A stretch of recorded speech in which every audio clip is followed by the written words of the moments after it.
Welcome to another episode of the Community Broadband Bits podcast. I'm Christopher Mitchell at the Institute for Local Self-Reliance, and we're recording and we're going to do video, I guess, now on Riverside. So we're doing something new. I'm back with John Chambers, one of our most frequent guests, but it has been too long since you were on, John, a principal at Conexon, and someone who has given a ton of thought to how to solve broadband internet access challenges in rural America, and happens to have come out largely where we did. So that's why I like having you on. How's it going, John? Tell us, for people who are new, what is Conexon? Yeah, thanks, Chris. Great to be with you. I have been with you several times, but I think it's maybe been 2 years or 18 months. And this is the first time I'm looking into a camera and seeing myself while this is being recorded video, not just audio. So it's a little disconcerting to see what I look like at 9:48 my time in the morning. Conexon is a company that was formed to do one thing: work in rural America with rural electric cooperatives to fill a need, the need being the gap between what was available in telecommunications, broadband services in rural areas, that gap. The lack of true broadband services in rural America. We started in 2015, so we just turned 10 years old. That gap back in 2015 was real. The gap today is real too. So that if you have, as I have most of my life, when I've lived in suburban areas or urban areas and not when I've lived in rural areas, one of the real differences is you don't have the same level of cell phone service, cable television availability, broadband service. It's not to say that you have nothing. There's been satellite service for a couple of decades. There has been a slower and spottier cell phone service for decades. There has been copper-based service for what isn't really broadband anymore, at least defined as broadband, but used to be for decades.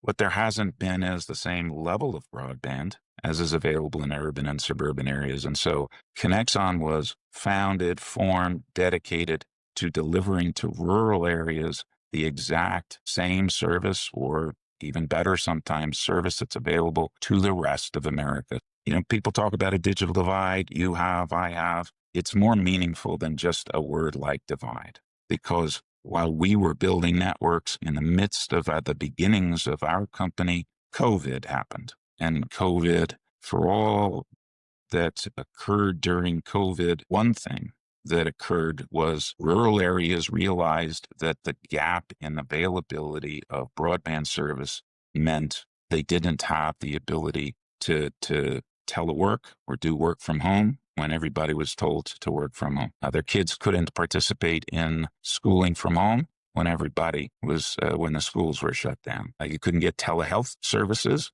when everybody else was doing some level of health services online through broadband. That wasn't occurring in rural America, and the recognition that it wasn't occurring was real, observable, palpable. We were working with a lot of rural electric cooperatives at the time who themselves had been founded to do one thing, which is deliver to rural areas that lacked electricity in the 1930s and 1940s, that same level of electric service that was available in urban and suburban America. This was a repeat in the, sort of in the most pure and not as simple as the word that came to mind, but simple in this sense. There was a problem that people were dedicated to fixing, and they got about fixing the problem. And that's what we did for years. That's still what we do today. We work in rural America. We work with rural electric co-ops. We build broadband networks to serve the unserved and underserved in the country. And it's been a bit of a privilege to have done this work for the last decade. When you and I were talking in 2018 and in 2019, we were talking about the disaster of the Connect America Fund, a significant part of the Universal Service Fund, which had been mandated sort of top down and given to big historic telecommunications companies. We dreamed of a reverse auction, and the Rural Digital Opportunity Fund was supposed to be that, a 10 years of support reverse auction in which we expected to see, I think, fiber optic technology from electric co-ops be tremendously competitive. The FCC administered the auction in a way that was, at best, you could say suboptimal and invited gaming. We've talked about that on numerous shows, and people could go back to get the replay on that. But here we are in 2025. And what I wanted to spend some time talking to you about today was, what do we know now based on the defaults about sort of like what entities performed? Can we say some entities did better than others? You know, we know that LTD, for instance, was fully defaulted. Starlink was fully defaulted. Those were very big winners. So I should also say, I didn't give people a warning at the beginning. We're going to talk about RDOF, and then we're also going to end up talking a little bit about other programs like BEAD and what states are getting right. But John, as we know today, with so many defaults, I think like more than a third of the awards have been defaulted or close to that. What do you look at in retrospect? So this will sound maybe strange to some people, but in retrospect, I think the Rural Digital Opportunity Fund auction was run more efficiently, produced more positive outcomes than the programs that have been developed since. I don't like hearing that. I'll be interested to hear. Yeah, so Your case for it. that isn't exactly to say that, you know, wow, what a fantastic program that was. That is to say the programs since have been awful by and large. We participated in every federal and state program in the states we work in and the federal level since our founding in 2015. I think I'm a pretty good judge as to what worked and what didn't work as far as federal programs. The core problem with RDOF has continued over the years. And the core problem is one of, I'm going to use a simple word, which is sort of a lofty meaning. It's a problem of truth. What is true? And you can apply that in a lot of different contexts. So I'm going to apply it just to broadband. So what I mean as to what is true is you start with what you're trying to accomplish, and you're trying to accomplish that is, let's get broadband service to areas that are unserved and underserved. And in order to do that, you've got to do some work initially to figure out, one, what is the meaning of unserved or underserved? Otherwise, you don't go anywhere. Once you've determined what you mean by unserved and underserved, and in order to do that, you have to define broadband. That's the core. You have to define broadband. And then once you've defined broadband, and it has variously been defined by the federal government over the past almost 15 years now, 13, 14 years, it has been variously defined as, wait for it, 4 megabits per second down, 1 megabit per second up. That came out of the 2010 National Broadband Plan and the original Connect America Fund program. 10 down, 1 up, 25 down, 3 up, 100 down, 20 up, gigabit down, 500 meg up, always asymmetrical, which is a technology specific definition. That is, for all the talk you hear over the years that the government should be technology neutral, none of those programs were technology neutral. And again, wait for it, none of them favored fiber. None of the program in the definition of broadband favored fiber. They always favored less capable technologies, those technologies that were incapable of delivering symmetrical speeds. I'm not here to say that symmetrical speeds are the only way you should evaluate it or the way you should evaluate it. But to define something as 4 down, 1 up, 10 down, 1 up, 25 down, 3 up, those core definitions that lasted throughout the 20 teens, was always something to allow for the participation in all those programs by copper-based and spectrum-based solutions. The move to 100 down, 20 up in RDOF and gigabit down, but the 100 down, 20 up was a move to allow for the participation in spectrum-based solutions. You want to have sort of electrical pulse, copper. You want to have radio waves for spectrum rather than light, as an old mentor of mine told me when he was first working in fiber in the 1970s and visited Bell Labs in the 1970s and took a tour of Bell Labs. What they were touring was the development of fiber as a transmission medium. And my old mentor asked the president of Bell Labs what the successor technology was going to be. And the president of Bell Labs said, there is no successor technology to fiber. And my mentor said, well, that's not true. There's always a successor technology. And the president of Bell Labs said, no, son, fiber is light. And until we create something that can move faster than the speed of light, there will be no successor technology to fiber. Yeah, the successor is better fiber, probably in the same conduits. Yes. So if you're just talking about transmission medium, not a technology, there's not a technology. People use it in shorthand to mean a technology. Fiber, like spectrum, copper, coax, hybrid fiber, coax, those sorts of things. Those are all transmission mediums. The ecosystem of the technologies in fiber terms, EPON, XGS PON, next generation PON 2, those, or the other PON technologies, those are technologies. Right. If I could just make an analogy for people who might be less technologically savvy on this, imagine a pipeline. And what John's talking about is like you have a long section of pipeline.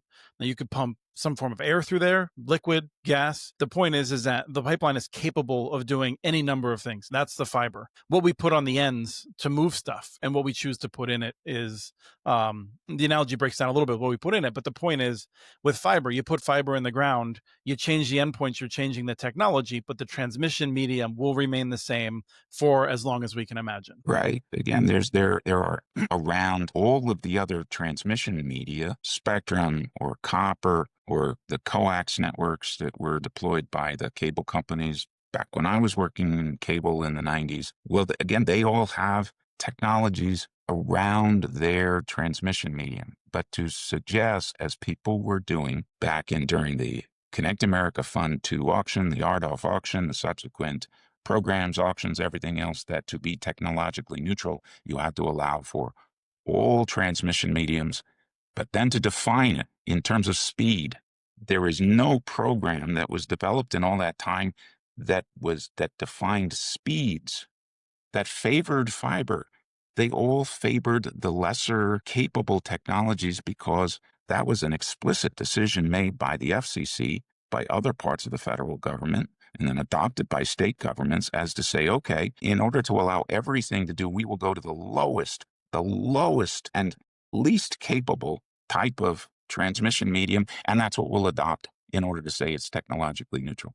Me, I've always said technologically neutral is a I don't know, kind of a dumb phrase for people to have used. Me, when I'm investing my money, when I'm buying something, if I'm buying a new phone, a T-shirt, anything, I don't look for what's the lowest worst thing I can get. I'm always looking for the best thing. If I can afford it, I buy the best. Yeah, what's gonna meet your needs over the long term, likely. Can I just for 1 second, like I do feel like there's a piece of this that I think gets under your skin, which is worth talking about that I've never mentioned before, which is there's a way in which one might be an admirer of Friedrich Hayek and say, you know what, like a bunch of government bureaucrats deciding what the technology of the future is. Well, there's a lot of reasons to be suspicious of that. And so we should have technological neutrality because of a humility of what we don't know about what's coming. Now, that's true for a number of things. But then there's other times in which one might say it is so clear that this is the transmission medium that there is no need. And there we adopt technology neutrality because of corruption, because we don't want to take on the power of the cable company, of the spectrum companies. That's the reason we have technology neutrality, not because of philosophy, but because of that corruption of decision making, I think. Yeah, I think the FCC, and I've been a critic, but also I've been in a position where I had oversight responsibility for the FCC, and I've worked at the FCC in senior position. I never really viewed the FCC as a corrupt institution. They are, as other sort of economists have written about, they at times are a sort of captive agency, captive to the industries they regulate. I'm hesitant to attribute such a loaded phrase as corruption. Not that corruption doesn't occur in all forms. But No, to be here's the way I look at it. I'm not disagreeing. I'm just saying here's the way I've looked at it, which is I would think it sounds to people like I'm talking about theoretical or philosophical, or I'm not, because when I say you could use evidence to determine what you should do, upon which you should make decisions, what I mean, and I'll give you again one example, since nobody wrote in rules or law, the technologies or transmission medium, what everybody wrote were speeds. So if you fall into that world and you say, okay, we're going to define broadband by speeds, here's my problem. The FCC always had and has today Ookla and other organizations that collect speed tests had then, have today, the real demonstration of the speeds of different technologies. And let me give you one example because this is the most pertinent example today. Under the BEAD program, a lot of money is being awarded to satellite providers, both Starlink owned by SpaceX and Amazon's Project Kuiper. Since Amazon doesn't have any service yet, you can't measure them. You give them a lot of money, you can't measure them. Go figure. Starlink is not only measurable in terms of its service, it is measured all the time. And in June of this year, to give one, again, concrete example, at a time in which every state broadband office had been told to redo their BEAD programs and come up with programs, new auctions, application processes that would be technologically neutral so that all participants could play the game. In June, Ookla released speed tests for the existing customers of Starlink. And again, I'll give you one example. In those speed tests, Ookla found that across the country, Starlink was performing, not capable of, but performing the 100 down, 20 up speed. That is the definition of broadband that was put in the BEAD program in the Infrastructure Act, adopted by NTIA, adopted by the states, that Starlink was performing that 100 down, 20 up 14% of the time. And in states like Louisiana, Mississippi, places that I work a lot, in the single digits, 7-8% of the time.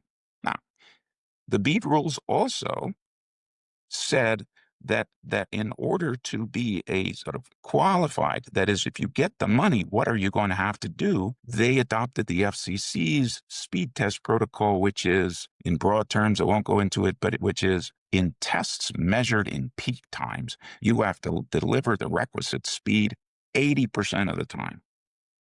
So we have to submit, so does everybody else that participates in these federal programs have to submit our speed tests according to the FCC protocols. The last one we did was 99.9% of the time, kind of a thing.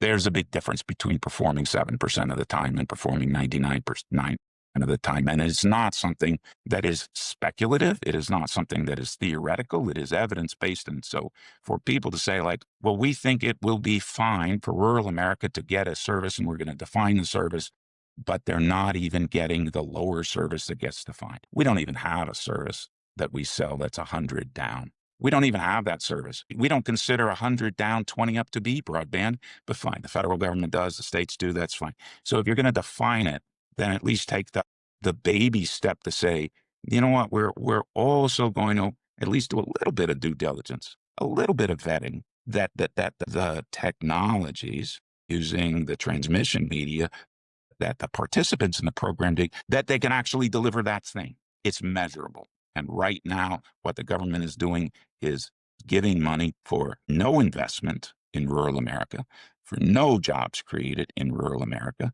for services that will not deliver because they do not today deliver the service for which they're being given tens of millions, hundreds of millions of dollars. John, Billions of dollars. While we're on this, and you just mentioned comparing your speeds, I wanted to highlight your clients offer service and then you offer service. Conexon has its own service as well. What do you charge? I know that charges vary, but what is, if you did a quick average in your head for the introductory, I'm going to guess it's on the order of like 300 or 500 megabits symmetrical. What is a person paying in rural America for that service from you? I'll answer your question directly. But first, let me say that 2/3 of our customers take gigabit and 2 gigabit service. We don't yet. We could offer a higher tier than 2 gigabits per second symmetrical service, but this is the rural America. And we work in some of the poorest places, some of the poorest counties and parishes, and some of the poorest neighborhoods, communities in the country. Guess what? 2/3 of the people take gigabit. 1/3 of our customers take 2 gigabit service, for which we charge $99. Now we have a $59 service for 200 megabit symmetrical service. And for low income households, we have a 100 megabit $49 package. But That's not what people buy. They don't So, buy the cheapest. They well, don't buy the worst. They to don't be buy the clear though, less. like, I mean, the point I wanted to make, and I think your data on this has been fascinating. And I remind people of this all the time because it breaks what they expect out of what people will select and what people in rural America are willing to pay for. We're going a little bit off topic, but this is the thing that drives me crazy. I can't figure out why people who have no other option take Starlink. And so to be clear, like if we skip ahead just a second to where there's a lot of people in rural America, there's 2 million people using Starlink. It is better than anything they've ever had before because before the satellite was so bad. And this is much better than that. But one thing I hear from people is, oh, it's too expensive. And so a lot of people aren't going to adopt it. But we're talking about an adoption rate of like, I don't know, like less than 10% of like the market that has no other option is taking Starlink, from what I can tell in rural America. We know that people are willing to pay $100 a month because they will pay you more than the base rate. They have chosen to get more from you. And so I'm just curious. So as we talk about this, nearly every one of your customers, I don't know how much you charge for 2 gigabit service. 99. You charge 99 for 99. 2 So gigabit. every single customer that you have is getting speeds that are far greater than Starlink can deliver at far better prices. So one thing, just making sure people are aware, Starlink is a terrible deal from that point of view. But if you put your head into the shoes, if you put your mind into the head of other people, why do you think people who have no option are not taking Starlink based on what you know of the rural markets? Too expensive. Too expensive. $120 a month for service that doesn't even deliver 120 up So it's a value proposition as opposed to the pure expense, I think. is too expensive. And for that, we deliver 100 times the speed for less price. You know, Starlink's original, their self-identified service, what they called the original Starlink launch, was the better than nothing service. It is better than nothing, certainly. I live in rural Well, America. it's better than 4G, which is what a lot of people have been going to, or the 5G or whatever that's available, because a lot of people will be on cellular networks, and clearly Starlink is superior than that. Starlink is better than nothing. I agree with you, but I also want to say I've heard from so many people who are like, oh my God, it's great, because they've never had anything that good before. But it is Now, not nearly as good as what you do. let me take a half step back to say, look, I don't. Starlink is an amazing technological development, deployment, low Earth orbiting satellites circling the globe every 90 minutes, thousands and thousands of them launched and operating efficiently. Fantastic. My reading of the Infrastructure Act that was adopted by Congress nearly 4 years ago was that it was the title, infrastructure and investment, that the whole idea behind that piece of legislation, that $42.5 billion appropriations, was to invest in rural America, invest and create jobs in rural America, to bring rural America in broadband up to the level of the rest of the country. It was an investment program. So while one could say, okay, we're going to, and back then, by the way, I'm on record consistently saying we didn't need more than 20, 25, maybe $30 billion. But the number I usually cited was about $25 billion to get this done. Now, as it turns out, all the states combined will probably spend less than 30 billion, maybe less than $25 billion. Good, fine. The programs will run efficiently about what I thought would occur, but you're not getting the investment. You're getting a lot of the investment. But if it's an investment, again, an investment which creates jobs, an investment which creates infrastructure in rural America, infrastructure that then is owned sometimes by communities in place in rural America, that's sort of taxable because it's property in rural America, delivers a service which, and fiber will last for 50 years or 60 years. It's lasted 50 years so far. That is not what is happening in lots of places. I'm an admirer of SpaceX and the Starlink constellation. It isn't the same thing, though, as investing in a rural community, because Starlink is there today. Everybody knows this or should know this. If the government, the federal government, under the Biden administration, under the Trump administration, under any administration, if the federal government believed that Starlink was broadband, guess what? There's no need for a BEAD program, because if it is broadband today, then there is no need to give money to anybody. That isn't the decision that was made. The decision that was made was a sort of a Schrodinger's broadband decision. It is both Starlink, or Kuiper, I guess will be. It is both broadband and not broadband at the same time. And in the Schrodinger's paradigm, it is only broadband or not broadband upon the observation as to what the service is. Now, in this case, what is the observation? That goes back to what I said. The observation is the speed test. In the observation, according to present data, Starlink is not broadband. Hence the decision, perhaps, to not say that it's broadband so that there could be a BEAD program.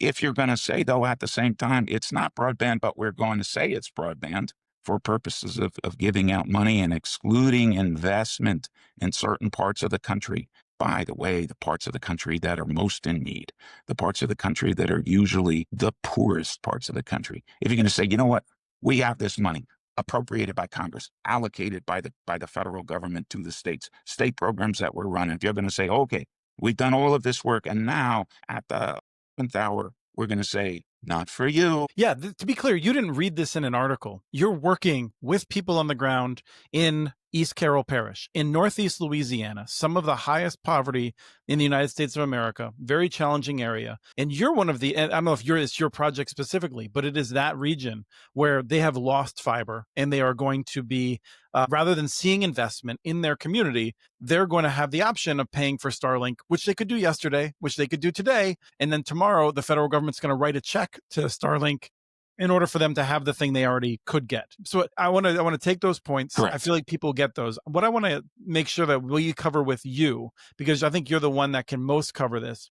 You started talking about the transmission. And so I feel like coming out of RDOF in retrospect, there's probably 2 points. One is the technology. What do we know about the technologies that competed with each other in RDOF now in retrospect? And then I want to ask you about the business models and whether the co-ops did the best with the RDOF opportunity. So let's go back, because I think you were going this direction with transmission technology. What do we know related to RDOF about which technologies have performed well and are meeting local needs? Yeah, so the FCC had a decision to make in 2020. They had set up an auction where there were different bidding tiers. I used to refer to this as a waterfall auction, where you if there is a bidder at the highest tier within the framework and within the budget that was established by the FCC was using a cost model for building fiber networks. If so, the FCC again didn't talk about it in terms of transmission medium, fiber, spectrum, copper. They talked about it in terms of speeds, and the highest speed tier was gigabit down, 500 megabits per second up. I don't know why they chose 500 megabits per second up. I don't know anybody that offers that, but put that aside. The FCC made that decision. Gigabit was the highest speed. 100 meg was the next highest speed. And then they had something else, 50 down, 10 up or something, and a 25 down, 3 up, I don't know, something else. Those are irrelevant. You know why? Nobody won money for those. Everybody who won money, 5%, 90%, something like that, won at the gigabit tier. And then the rest was places where they had 100 megabit tier. Then the FCC had to decide what technology is the term people were using, but really what transmission medium was capable of delivering gigabit speeds. This was where I think they made the original sin mistake. The FCC knew. The FCC collects speed test data. The FCC collects other data. They collect data from every single internet service provider and have for years and years and years.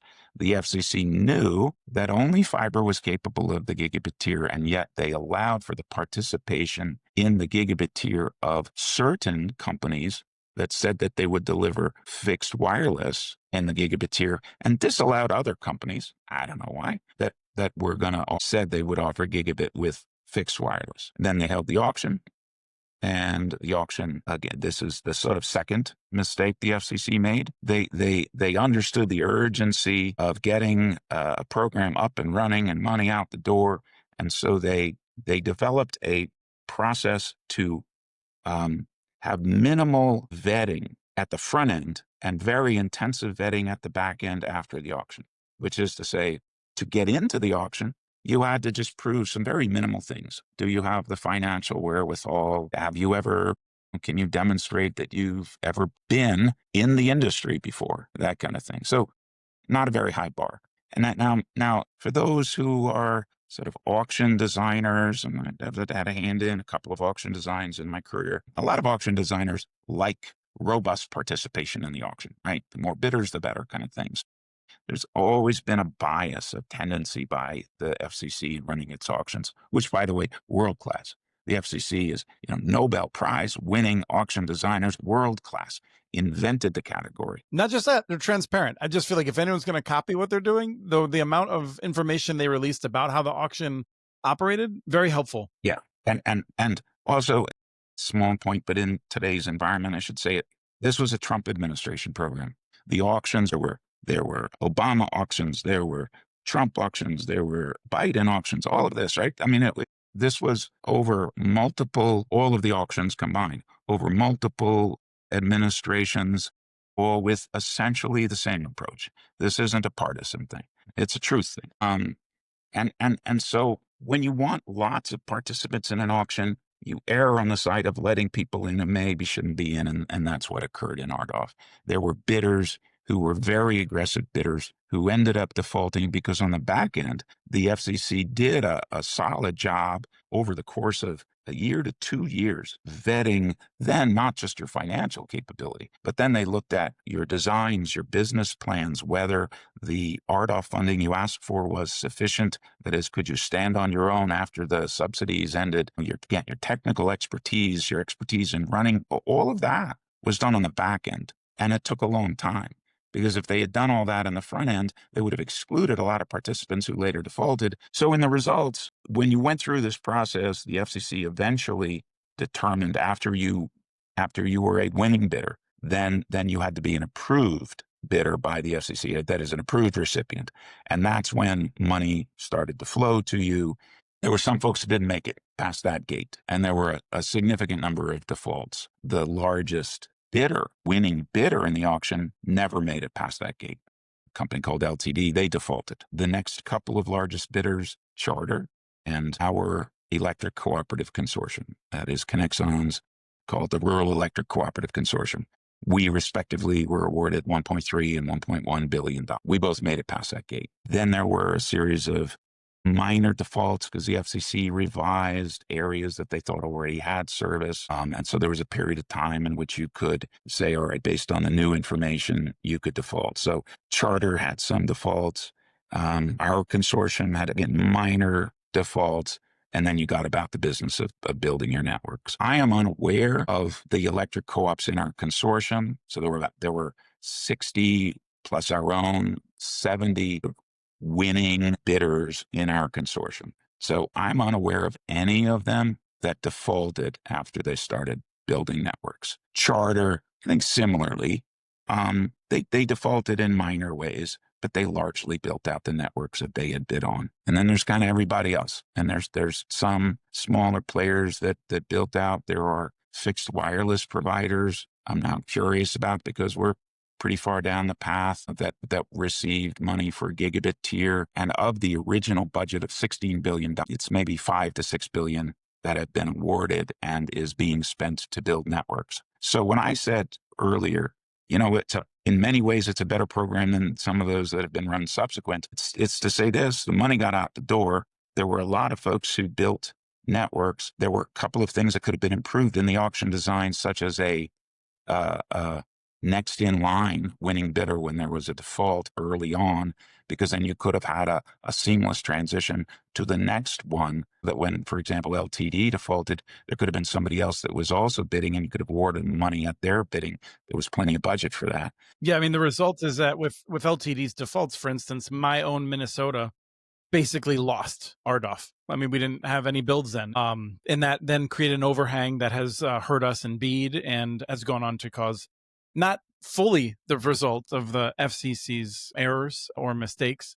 Some of that was own goals, but it's a dynamic that certainly had impact in some states more than others. Yeah, and so again, by and large, I have been a participant. I have been somebody who's been involved in rulemakings, in auction design, in federal funding programs, participant in those programs since the mid-90s. So this is what surprises me. Number one, we're only talking about 5% of the country in terms of population, homes, households. I don't know why there's so many people that care about that. Like it's a narrow slice of the pie. For the people who live in those areas, it's hugely important. But why get all of this energy, all of these participants, all this controversy, all of that. Because if you just ask the people in East Carroll Parish, Louisiana, what they want, they will tell you what they want. There shouldn't be, in the case again, why? I'll keep using East Carroll Parish because yes, we built a fiber network to parts of East Carroll Parish with some RDOF funds, but then there was a bunch of BEAD funds available to the other parts that weren't part of the RDOF auction. And we applied for that money for about the same amount of money that we won in RDOF, that kind of thing. And then Checks out. and then the money was awarded instead to Starlink. So in East Carroll Parish, poorest place in the country, there will be no investment in the future. And this gets to my why has there been this intense interest in, and nobody asking the people in East Carroll Parish what they want? Nobody asking the people in rural Mississippi, rural Florida. And when I say nobody asking, I mean explicit in the rules. You cannot ask the people locally. You cannot ask you can ask, but you cannot consider in the award what people want. You cannot ask the public officials that are local public officials. You cannot ask the people who live there. You can't take surveys. You cannot do that. That was the rules. I don't even understand it. Again, the government had the money. If they just asked for this in many respects, left behind population of the country with a virtuous program, a lift up program. Let's build something meant to last. Maybe it didn't exist in electricity in the 30s.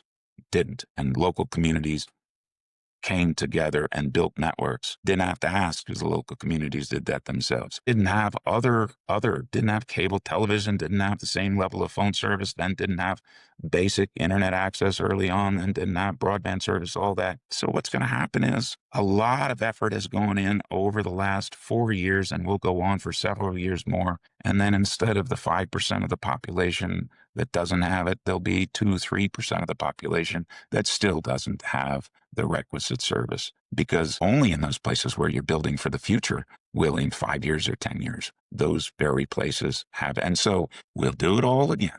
As we're wrapping up here, I do want people to understand, I think you're right. We are going to see another program if we give significant amounts of money to Starlink. Those locations will need some kind of investment generally, assuming they don't just dry up. That may happen, some of them too, where people will just largely kind of abandon. But for people to understand the economics, what is it like then for you to come back then in 2 years and look at some portion of East Carroll Parish? I'm assuming it will be costlier just because of normal inflation, but also that the project will be different and you will now forecast a lower pass rate perhaps because of people being hooked on Starlink and just their general inertia of people having other solutions at that point. It seems to me like it is the most efficient time to build this at the lowest cost is now. And the more we wait, the more costly it becomes. That could well be, for me, this is my last rodeo. So it's going to be somebody else who would. You're not going to come back in 20 years to finish the job? And once somebody else looks at it, I think what they'll find is that the pockets of unserved are so scattered that nobody can make an economic case of it. Yeah, so this was the moment. This was the moment to do virtuous. Look, I think the law passed by Congress overstated the need. It need $40 billion. And then the Biden administration took far too long. Shouldn't have taken 3 years and not to finish the job. You could have done it all in a year. Money allocated, money assigned, networks built. There didn't seem to be any sense of urgency, which is puzzling. I give the Trump administration credit for having put a sense of hard deadlines. Most of the states submitted their plans to the Trump administration, even though they had to redo all their plans a couple of weeks ago, and there's a few left, a dozen or so left to do. But they changed the program from an investment program into a subsidy program. And that has always been the core difference in the way I have looked at these funding programs. Subsidy programs last forever because nobody ever gets off the government teat. They always want more subsidy. Investment programs are one and done programs. And so to change the BEAD program from an investment program into a subsidy program is a damned shame. And it will leave areas that continue to be underinvested, underserved, and it'll just get harder and harder. So What's my real answer to question? What happens? No, people will just move away. People will vote with their feet. They will move to an area where they have broadband in the areas that are left behind now because of the decisions that are being made today. Those areas, they will wither. If you didn't have electricity, if you could turn back the clock and say, all right, I'm going to look at areas where no electric co-op developed. I'm not going to get electricity here because there isn't an So it's economic funny. base.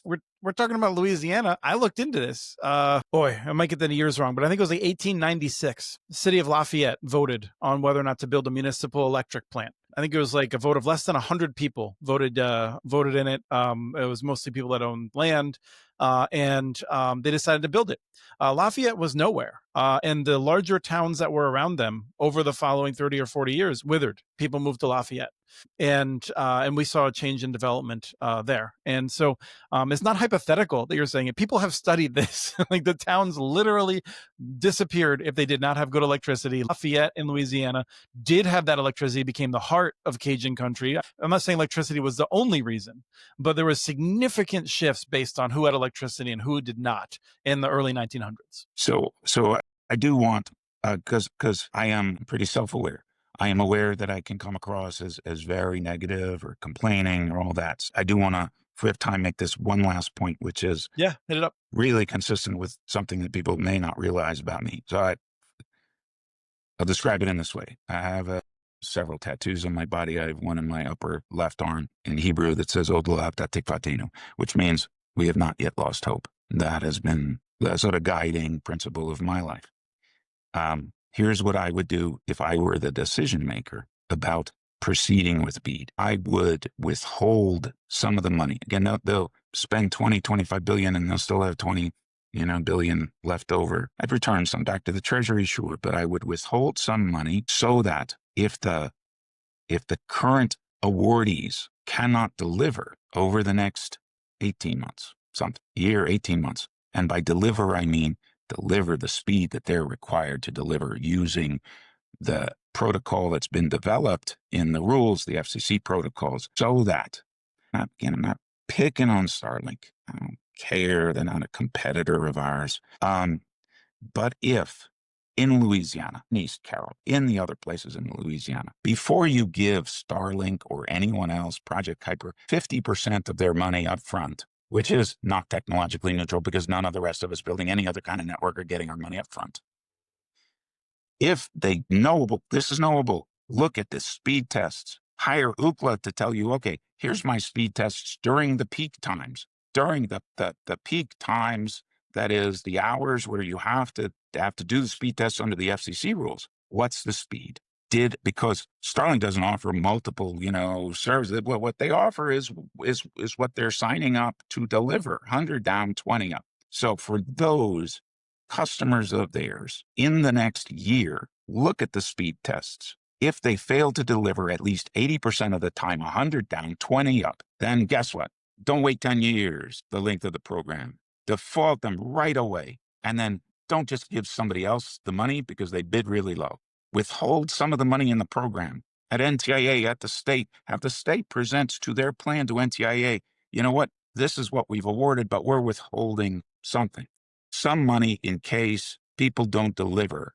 And if they don't deliver, we're then gonna, I would say, we're gonna ask the people who live there what they want and allow them to participate in this program so that they can build their own future, just like electric co-ops did in the 30s and 40s. That at least would save these areas from the original question about all this, from the defaults that occurred in RDOF where there was no next in line bidder being awarded, from the defaults that have occurred in other programs. Don't wait for a default 5 to 10 years from now. Mm-hmm. The evidence is available today. You don't even have to wait a year, but if you want to, wait a year. The evidence is there today. If you can't meet the requisite speed, then get off the train and let somebody else get on. Yeah, I like that ending. Gives a sense of hope, brings us around to the idea that local folks should have some agency in their future.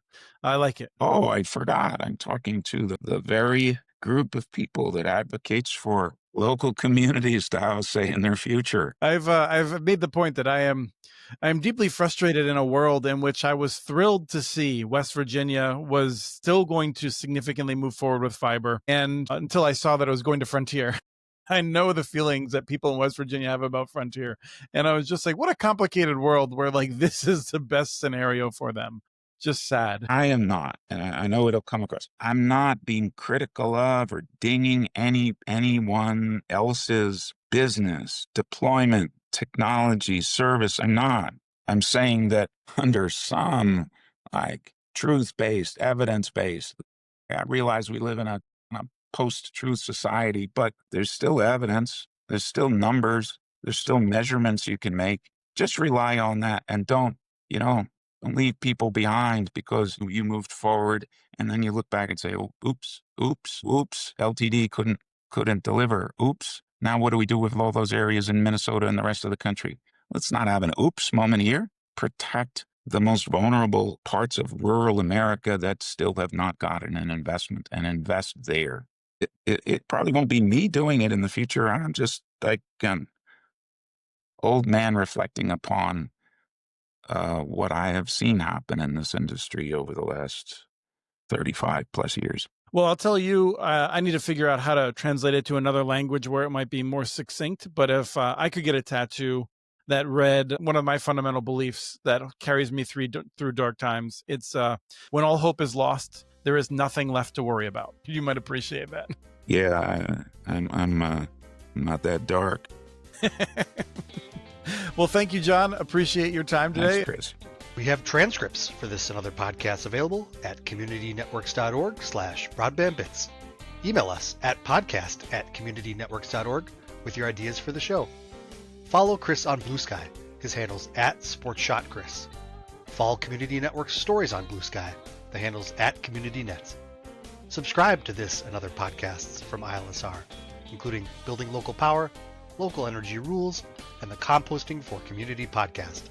You can access them anywhere you get your podcasts. Catch the latest important research from all of our initiatives if you subscribe to our monthly newsletter at ilsr.org. While you're there, please take a moment to donate. Your support in any amount keeps us going. Thank you to Artie Huseby for the song Warm Duck Shuffle, licensed through Creative Commons.